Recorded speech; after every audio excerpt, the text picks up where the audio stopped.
The destruction of the Beit HaMikdash and the exile from the land of Israel was a defining moment in Jewish history.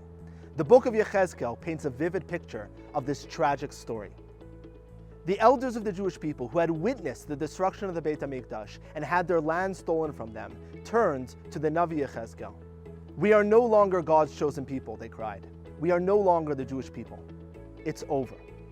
The destruction of the Beit HaMikdash and the loss of their land led them to question their entire identity. There was such a fundamental difference in perception that they were unable to reconcile their past with their new present reality. For us, it's difficult to understand the depth of this crisis. After all, Jewish communities have withstood the test of time and have thrived for thousands of years without a Beit HaMikdash and without a land. In order to truly understand the depth of this crisis, we need to put ourselves in their shoes, try to understand what they went through that caused them to doubt their very identity. To better understand the magnitude of this crisis, I think we should take a look at the mitzvos. If we look at the 6 orders of the Mishnah that represent the entirety of the Torah, it will give us clues that to understand the magnitude of the crisis of identity that our ancestors went through after the destruction of the temple and losing our homeland. Take the first section, Zraim.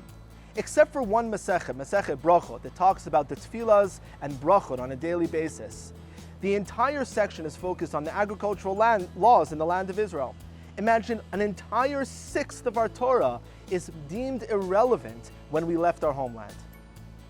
The second section, Moed, the focus is on the festivals. While we continue to celebrate all the festivals, Shabbat, Rosh Hashanah, Pesach, Sukkot, Shavuot, the essence of the festivals transformed after the destruction of the Beit HaMikdash. The highlight of the festivals was the Aliyah L'Regel. On Pesach, Shavuot, and Sukkot, we would come to the Temple Mount and celebrate as a nation. Now our national celebrations are confined to the homes of individuals, and even Yom Kippur, which was the day of tshuva and reconciliation, on that day, which was a national day with the service of the Kohen Gadol, has now been confined to our shuls. The third part, Seder Nashim, that focuses on family law, is the only part that's almost fully intact. Seder Nezikim, that talks about civil law, without a sovereign Jewish society, it's almost half unapplicable. The fifth part, Seder Kodshim, that focuses on sacrifices, without the Beit HaMikdash, is no longer applicable. And the purity laws in the 6th part don't apply outside the land of Israel.